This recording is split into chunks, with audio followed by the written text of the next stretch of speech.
மாணவர்கள் 1.5 மணி நேரமாக அங்கே உட்காந்துருக்கீங்க. எதற்கு ஏற கேள்வி எல்லாருக்கும் இருக்கும். நாங்கள் 10 ரோவுக்கு பேச போகிறதில்ல, பின்னாடி இருக்கிற 20 ரோவுக்கு தான் பேச போகிறேன். ஏன்னா இவங்க எல்லாருக்கும் தெரியும் யார் எம்ஜிஆர். ஏன்னா எம்ஜிஆர்ன்ற 3 எழுத்து எல்லா தமிழ்நாடு ஃபுல்லாக நீங்கள் பார்க்குறீங்க. அவர் யார்? ஊர் ஃபுல்லாக சிலை இருக்குது, பேர் இருக்குது. அவருடைய பண்புகள், கேரக்டர் என்ன, ஒரு தலைவர்னா எப்படி இருக்கணும், அதுக்காக தான் இந்த எம்ஜிஆர் சொற்பொழி, எம்ஜிஆர் லெக்சர். இன்றைய சிறப்பு விருந்தினர் திரு பிச்சாண்டி ஐஏஎஸ் அவர்கள் 1978 முதல் நிழலாக இருந்தவர். அவர் வர முடியவில்லை. அடுத்த சிறப்பு விருந்தினர் கவிஞர் முத்துலிங்கம் அவர்கள். மாணவர்கள் தயவு செய்து அமைதியாக இருக்க வேண்டும். நாம் சீக்கிரம் முடித்து விடுகின்றேன். இதை நீங்கள் கேட்க வேண்டும். ஏனென்றால் இன்று படிப்பது குறைந்து விட்டது, கான்சன்ட்ரேஷன் டைம் குறைஞ்சிடுச்சு. யூடியூப் தான் பார்க்குறோம். இது ஒரு யூடியூப்னு வச்சுங்க. மேடையில் அமர்ந்துள்ள முன்னாள் அமைச்சர் பாண்டுரங்கன் அவர்களே, இன்றைய முக்கிய விருந்தினர் கவிஞர் முத்துலிங்கம் அவர்கள் 1977ஆம் ஆண்டு புரட்சி தலைவர் மாபெரும் வெற்றி அடைந்து முதல்வராகிறார். அமெரிக்காவில் உள்ள வாஷிங்டன் போஸ்ட் என்ற பத்திரிகையில் ஒரு செய்தி வருகின்றது. எப்படி அவர் முதல்வரானார்? அதற்கு அவர் சொன்ன காரணம் அவருடைய சினிமா பாடல்கள். அதற்கு முதல்வரை கேட்கின்றார்கள். அதற்கு அவர் சொல்ல, என்னுடைய முதல்வர் மேஜைக்கு 4 கால்கள் இருக்கிறது. அந்த 4 கால்களில் ஒரு கால் என்னுடைய சினிமா பாடல். யார் அதற்கு காரணம்? பட்டுக்கோட்டை கல்யாண சுந்தரம், கவிஞர் கண்ணதாசன், கவிஞர் வாலி, கவிஞர் முத்துலிங்கம். அவர் எழுதிய பாடல்கள் 1500 பாடல்கள். அரசவை கவிஞராக இருந்தவர். எனக்கு பிடித்த 2 வரிகளை மட்டும் நான் சொல்ல ஆசைப்படுகின்றேன். அன்புக்கு நான் அடிமை, தமிழ் பண்புக்கு நான் அடிமை. அவர் எழுதிய பாடல். அடுத்த பாடல், இது நாட்டை காக்கும் கை, ஒரு வீட்டை காக்கும் கை, இந்த கை நாட்டின் நம்பிக்கை. அதனுடைய அர்த்தத்தை புரிந்து கொள்ள வேண்டும். தெரியல, ஸ்டூடெண்ட்ஸ்க்கு அது மீனிங் புரியுதான்னு தெரியல. கொஞ்சம் டீப்பாக நீங்க கூகுள் பண்ணி சாட் ஜிபிடியில் போட்டு பாருங்க, மீனிங் வரும். தலைவன் என்பது யார்? மின்மினி பூச்சிகள் போல பல வரலாம், மின்னி மறையும் நட்சத்திரங்கள் போல வரலாம். ஆனால் வாழ்வில் ஒரு தருணத்தையும் வரலாறு படைத்த ஒரே தலைவர் புரட்சி தலைவர் எம்ஜிஆர் அவர்கள். வரலாறு படித்து தலைவரானவர்கள் உண்டு, ஹிஸ்டரி படிச்சா லீடர் ஆகலாம். ஆனால் வரலாற்றை படைக்கப்பட்ட ஒரே தலைவர் எம்ஜிஆர் அவர்கள். லாஸ்ட் மந்த் பிரிட்டிஷ்ல இருந்து ஒரு டீம் வந்தது. ப்ரொஃபசர்ஸ் எல்லாம் வந்திருந்தாங்க விஐடிக்கு. தமிழ்நாடு ஃபுல்லாக சுற்றி பார்த்துட்டு விஐடி வந்தாங்க. 300 ஆண்டுகள் நம்மளை ஆண்டவர்கள் பிரிட்டிஷ், ஆங்கிலம். அவர் சொன்னார், நான் ஒரு குக் கிராமத்துக்கு போனேன், அங்கே ஒரு டீ கடைக்கு போனேன். டீ கடையில் போய் நான் இங்கிலீஷில் பேச ஆரம்பித்தேன். அவனுக்கு இங்கிலீஷ் புரியல. அது கேட்டார், அவன் போர்டு மட்டும் இங்கிலீஷில் வச்சுருக்கேன், இங்கிலீஷ் புரியாதாராம். அவர் சொன்னாராம், எனக்கு தெரிஞ்ச 3 வார்த்தை எம்ஜிஆர் தான், ஏபிசி இல்லை எனக்கு தெரியாது. எளிய பாமரனும் ஆங்கிலம் பேச வைத்த ஒரே தலைவர் எம்ஜிஆர் தான். 3 வார்த்தை தான், அதுக்கப்புறம் அவருக்கு தெரியாது. மூத்த ஐஏஎஸ் அதிகாரி சந்திரலேகா, ரொம்ப மூத்த ஐஏஎஸ் அதிகாரி, சில மாதங்களுக்கு ஒரு பேட்டியை கொடுக்கின்றார். அந்த பேட்டியில் அவர் பேசுறதை மட்டும் நான் சொல்ல விரும்புகிறேன். 1984ஆம் ஆண்டு அவர் மதுரை மாவட்ட ஆட்சித்தலைவர். அப்போதுதான் புரட்சி தலைவர் வந்து கொடைக்கானலில் அன்னை தெரேசா யூனிவர்சிட்டி ஓப்பன் பண்ணுறார். அதுக்கு காரில் போகிறாங்க. சந்திரலேகா ஐஏஎஸ், அமைச்சர் காளிமுத்து, முதல்வர் 3 பேரும் காரில் போகிறாங்க. காரில் போகும்போது திண்டுக்கல்லை கிராஸ் பண்ணும்போது உடனே தலைவர் கேட்குறாரு, 1972 தான் ஒரு கட்சி ஆரம்பித்து ஃபர்ஸ்ட் எலெக்ஷன். அதில் வந்து எலெக்ஷன் மீட்டிங்கில் வந்து ஒருத்தர் இறந்துடுறாரு. அவர் பேர் சுப்பிரமணியம். அவர் அப்போ தான் புதியமாக திருமணமானவர், நியூலி மேரீடு. அவரை பற்றி அவர் மனைவி எப்படி இருக்காங்க, குழந்தை எப்படி இருக்குன்னு விசாரிங்க அப்படின்னு கலெக்டர்கிட்ட சொல்கிறார். முடிந்துடுது. கூட்டம், அன்னை தெரேசா வந்திருக்காங்க. தெரேசா வந்து தமிழ்நாட்டுக்கு வராங்க. அவ்வளோ கூட்டம். மேடை ஏற போகிறாங்க. போகும்போது பார்த்தா ஒரு பெண்மணியை வந்து தலைவரை பார்க்கணுன்றாங்க. கலெக்டர் சந்திரலேகா ஐஏஎஸ் வந்து இப்போ கலெக்டர் போலீஸ் தடுக்கிறாங்க. இவங்க போய் நீ யார் எதுக்காக தலைவரை பார்க்கணும்னு சொல்றாங்க. அந்த பெண்மணி சொல்றாங்க, திண்டுக்கல் சுப்பிரமணியத்தோட மனைவின்னு சொல்லுங்க, தலைவருக்கு தெரியுன்றாங்க. இவனுக்கு பெரிய ஆச்சரியம். அவரை பற்றி தான் காரில் கேட்குறாரு.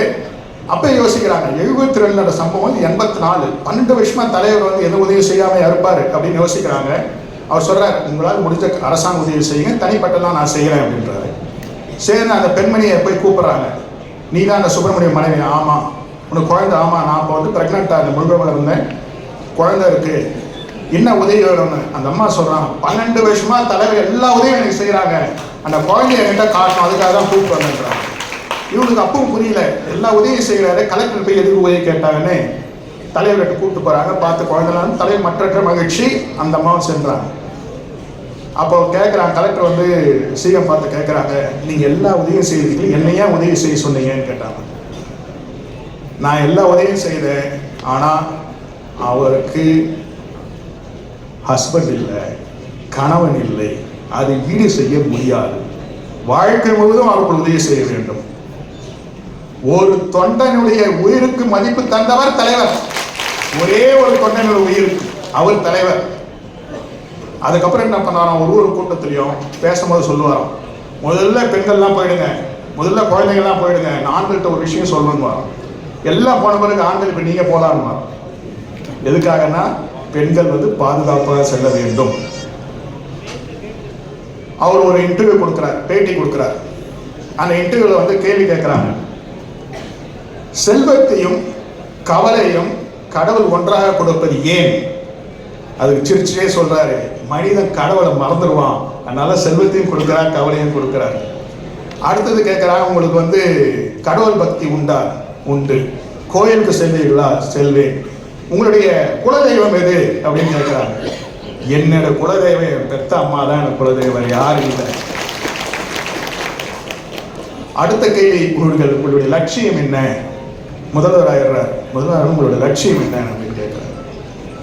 அழகவங்களை சிரிக்க வைக்கணும், சிரிக்கிறவங்களை சிந்திக்க வைக்கணும்.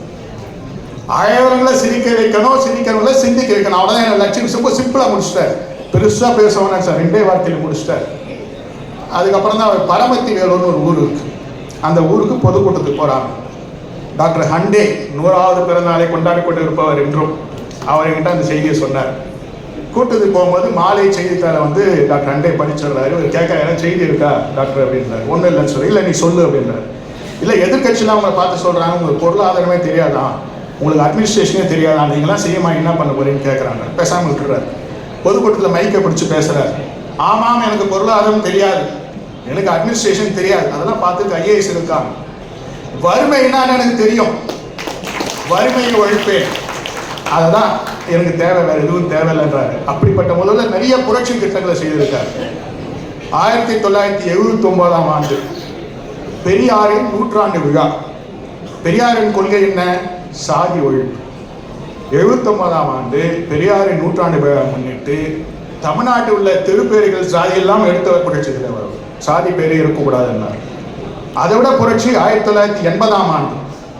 ஒரு ஊர்லேயும் இப்போ இருக்கிறவங்க தெரியும், அவங்க தாத்தா பாட்டியை கேளுங்க, மணிக்காரன் இருப்பாங்க, கர்ணமன் இருப்பாங்க. அந்த முறையை எடுத்துட்டு விஏஓ, வில்லேஜ் அட்மினிஸ்ட்ரேட்டர் ஆஃபீஸர் முறையை உருப்படுத்தியவர் எம்ஜிஆர் ஆகும். இன்னைக்கு சென்சார் போர்டை பற்றி டெய்லி பேப்பரில் நியூஸ் வருது.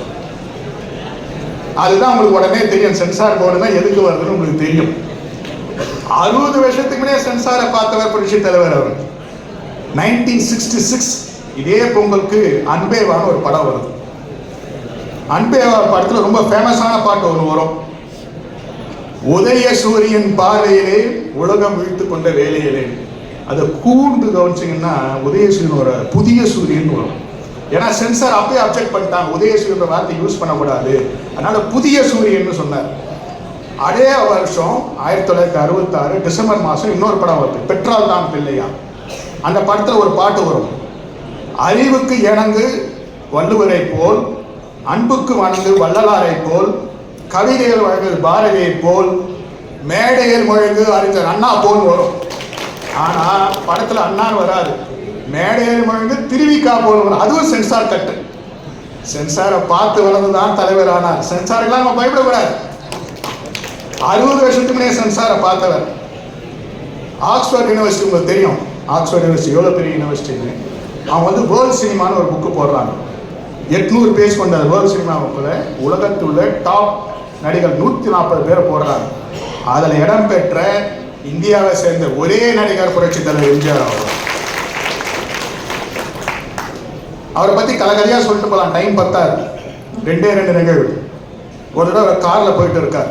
முதல்வராக இருக்கும்போது ரோட்டில் ஒருத்தர் வந்து ரத்த வாந்தி எடுத்து மயக்கம் போட்டு விழுந்திருக்காரு.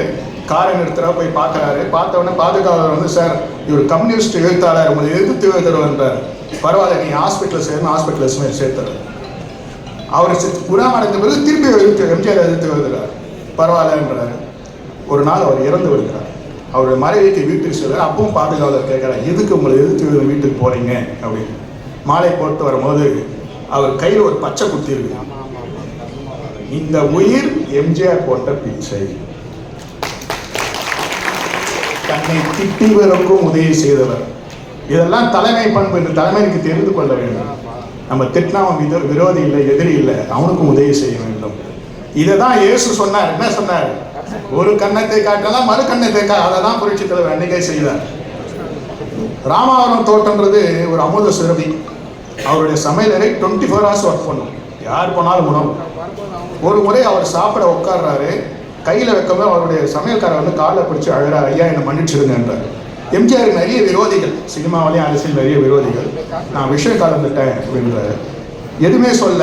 அவர் கூப்பிட்டு அவர் வந்து எண்ணி பார்க்கறதில்ல, கட்டுக்கட்டாக வைப்பார். சொல்லுவாங்க, காட்டை மூட்டை மூட்டையாக இருக்கணும், 2 கட்டை கொடுத்துட்டு நீ போயிடு அப்படின்றாரு. உடனே அவர் உதவியாளர் கேட்குறாரு, அவர் போலீஸில் ஹேண்டில் பண்ணாமல் ஏன் அனுப்புறீங்க? இந்த விஷயம் வெளியே தெரிஞ்சால் அவன் வாழ்க்கையே போயிடும், அவன் குடும்பம் போயிடும், அவன் எங்கன்னா போய் பழச்சிட்டு. அந்த என்ன சொல்றது, நம்மளுக்கு வந்து இந்து மதத்தில் சொல்லுவாங்க, நீ ஏமாற்றப்பட்ட போதும் நீ மற்றவர்களை ஏமாற்றாதே. நீங்கள் இப்போ வந்து சிஎஸ்ஆர்னு ஒரு வார்த்தை சொல்கிறாங்க, கார்பரேட் சோஷியல் ரெஸ்பான்சிபிலிட்டி. அதெல்லாம் அந்த காலத்து முன்னே இஸ்லாமிய மதத்தில் வந்துருச்சு. ஜக்காத்துன்னு சொல்லுவாங்க.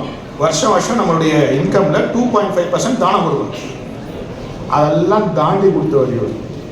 இந்த பர்சன்டேஜ்லாம் சிஎஸ்ஆர்லாம் பார்க்கல, ஐஎஸ்ஆரும் பார்க்கல. எம்ஜிஆர்னால ஞாபகம் 2 விஷயம்தான், தொப்பி, கண்ணாடி. அந்த தொப்பி எப்படி வந்தது, அது ஒரு வரலாறு உண்டு.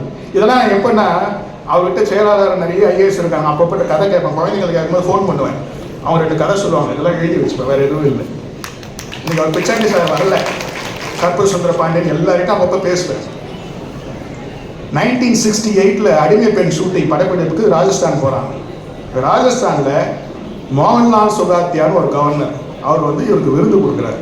விருது கொடுத்துட்டு அவர் ஒரு ஃபர் தொப்பியை கொடுக்குறாரு. அந்த தொப்பி எடுத்து போட்டு போனால் ஜானகி அம்மா ரொம்ப மகிழ்ச்சி அடைகிறாங்க, எல்லாரும் ரொம்ப நல்லா இருக்குன்றாங்க. உடனே அன்னிலேருந்து தொப்பி ஆரம்பிக்க. அதான் அந்த தொப்பி வந்த கதை.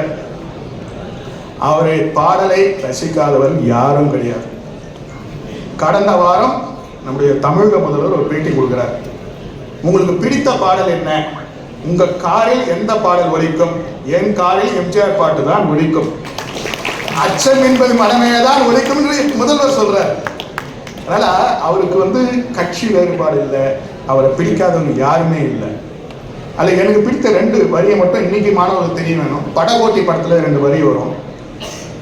மண்குடிசை வாசல் என்றால் தென்றல் வர வெறுத்திடுமா, மாலை நிலா ஏழை என்றால் வெளிச்சம் தர மறுத்திடுமா. அதாவது தென்றல் காற்று, காற்று வந்து பெரிய மாலைக்கும் போகும், குடிசைக்கும் போகும், யாராலும் தடுக்க முடியாது. நிலா வெளிச்சம் ஏழைக்கும் ஒன்றுதான், பணக்காரனுக்கும் ஒன்றுதான். இதே அவர் ஏழை பணக்காரன் வித்தியாசம் இல்லாமல் ஆட்சியை சிறப்பாக நடத்தியவர். நான் கடந்த ஆண்டு அமெரிக்கா சேர்ந்தேன், ஃபெட்னாக் சேர்ந்திருந்தேன். அங்கே தலைவருடைய ரத்த பந்தத்தை சந்தித்தேன். திருமதி ஜானகி அம்மா, அவனுடைய அண்ணன் மக, அவர் பேர் ஜானகி, அவர் டாக்டர் பேர் சிவராமன் நினைக்கிறேன், டாக்டர் சிவராமன். அவங்க ஒரு நிகழ்வு என்கிட்ட சொன்னாங்க.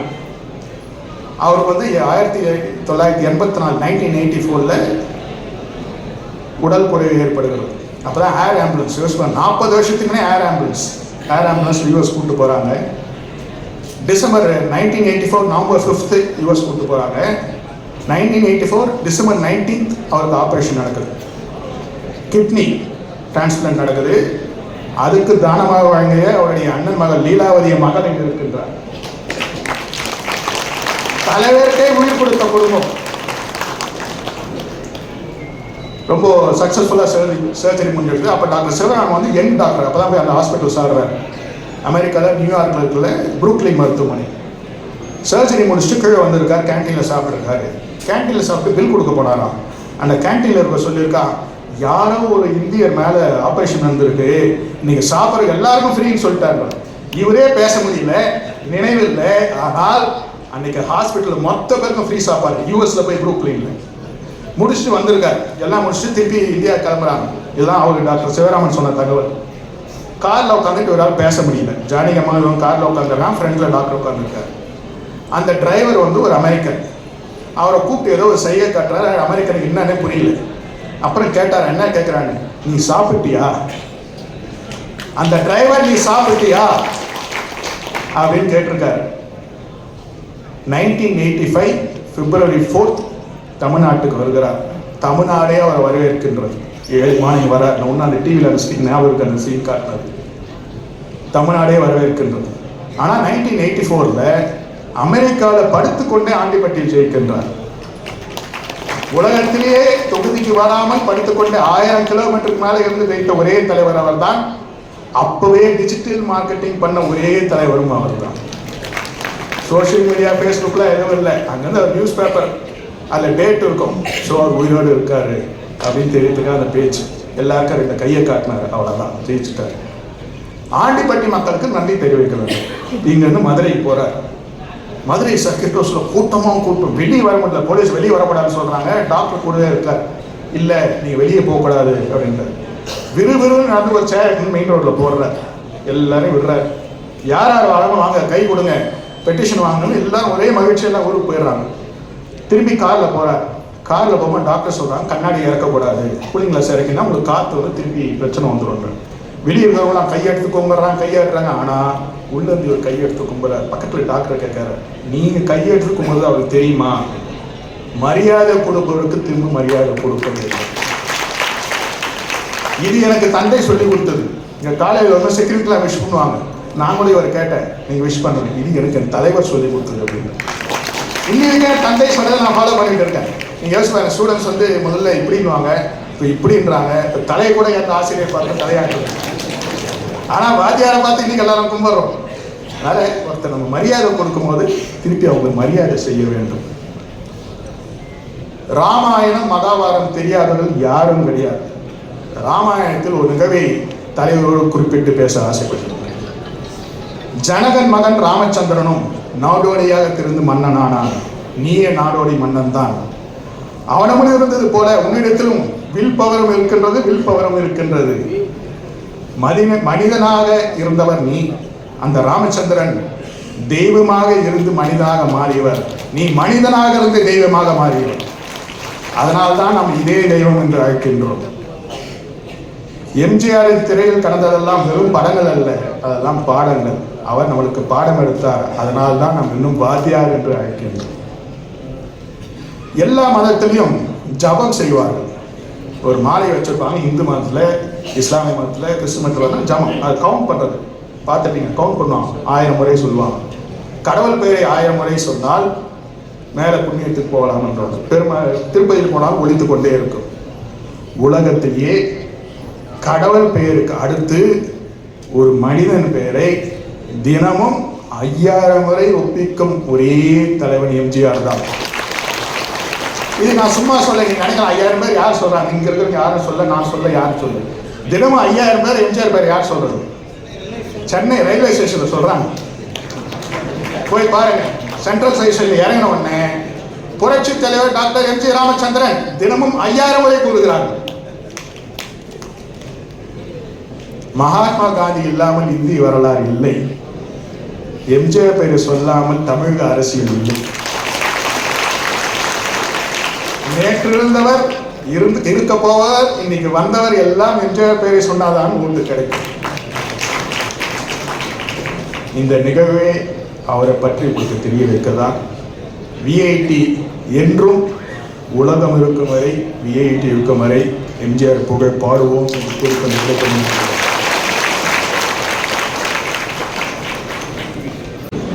இவ்விழாவுக்கு தலைமை தாங்கிக் கொண்டிருக்கும் விஐடி வேந்தர் அவர்களே, புரட்சி தலைவரின் இரத்த பந்தங்களே, முன்னாள் அமைச்சர்கள் திரு மோகன் அவர்களே, திரு கே.சி. வீரமணி அவர்களே, திரு அக்ரி கிருஷ்ணமூர்த்தி அவர்களே, திரு சேவூர் ராமச்சந்திரன் அவர்களே, திரு எஸ். ராமச்சந்திரன் அவர்களே மற்றும் இங்கு வருகை தந்துள்ள மாணவர்களே, பெரியோர்களே, புரட்சி தலைவரின் ரத்தத்தின் ரத்தங்களே, அனைவருக்கும் காலை வணக்கம்.